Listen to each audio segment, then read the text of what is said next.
sandale Mbak Ngidul. Bakale awake kumpul. Sandale Mbak Kulon. Bakale awake nglakon. Pak Toah di sandalan. Kuat moto ati dhewe jalan. Rumangsamu. Mangsam. Nek perlu do ijen. Nek perlu jomo kowe ijen. Royokan sandale kabeh. Guyon Mas. Guyon. Ngono kok nantang. Ah ngono kok nantang modelmu kaya tenanan kowe. Guyon kok ikut kira ra tenanan. Berarti tenanan Mas, berarti tenanan. Kan Wong kok iso aja ngatur-ngatur kowe rumang sama tak suwawak. mata. Punya nganggo ndas. Lah salahmu ndasmu ya nek kono kan Mandura. Mundur. Oh. Kene. Wilujeng dalu Mas Agung. Wilujeng dalu Cak Yuda. Wah, alhamdulillah wa syukurillah dalu punika saged kepanggih wonten ing Bulak Begal. Bulak begal. Luar biasa. Nggih. Ngombe jamu, beras kencur, sedaya tamu panjang umur. Amin. Ngombe jamu rasane legi, sedaya tamu banyak rejeki. Amin. Mangan coklat, ngombene es teh. Artinya Pak Sakat duweke akeh. amin.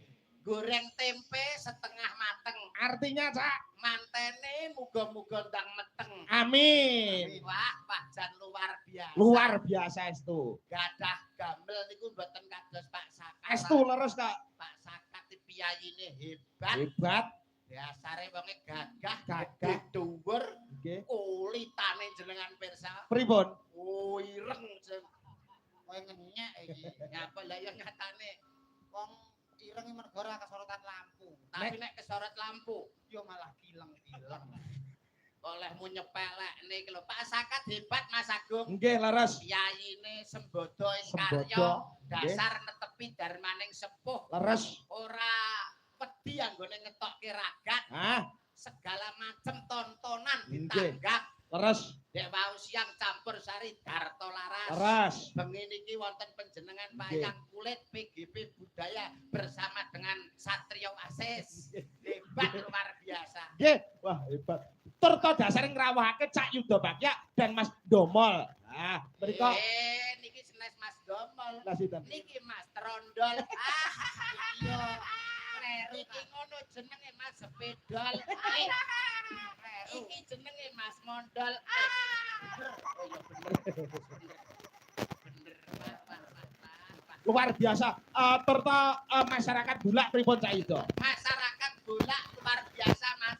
Nggih. Enten pagelaran wayang kulit nyatane sedaya para tamu tasih jenjem, tasih katrem Nggih. mirsani pagelaran wayang kulit. Leres. Wong dasare Pak Sakat menika kula nggih nyekseni piyambak. Nggih, Piyayi Blakter. leres. Kenalane ya akeh. Akeh. Mulane mboten nama mokal kula dadi seksine Mas. Jenengan ngertos? Alah omahe sing ngarep niki lho sampean pirsani. Pripun? Alah kerdus, gula, teh, mie, tumpuk-tumpuk.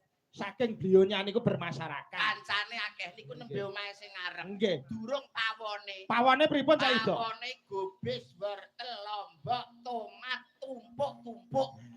Niku pawone. Pawone. Dereng jedinge. Jedinge pripun? Alah gombal kumbahan iki lho sok. Tumpuk-tumpuk sak. Urung kober. Kober apa ya saking malese kuwi kok. Tapi luar biasa. Kula Nggih. dandan teng ajeng mriku Mas. Nggih, nggene sinten? Dene Mbah Imam nggih Pak nggih.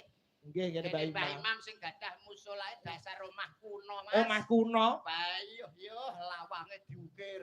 Lho, ukiran es lho, Cak? Cagake tak kira ya diukir to mau. Nggih. Tibake ora diukir Mas. Lah pripun? Dipangan rayap. Bentuke kaya ukiran. Hebat. Hebat. Mirsani dalu punika luar biasa. Nggih. Kula niki nek kalih Piyayi Bulak pun Nggih. buat kados sinten-sinten Mas. Lho, estu ta? Apal kabeh. Nggih to? Joneh kok para tamu sing kepareng rawuh ora kenal. Nggih. Wong pawon iki aku kenal kabeh. Mosok kenal. Alah, aku lho bengi iki sapa ae mesti kenal. Kowe roh tukang ngadange sapa? Sinten? Atik karo Surti. Leres ta, Bu? Laras mesti leres. Ah, nggih. Kowe roh tukang isai-isai. Tukang saya sinten? Kiai Mah. Kiai mah. Nyai Mah karo Karsi. Lho. Sing gawe widak sapa? Sapa? Anake Nyai Mah jenenge Gopar. Apalah tukang masake kowe roh ora?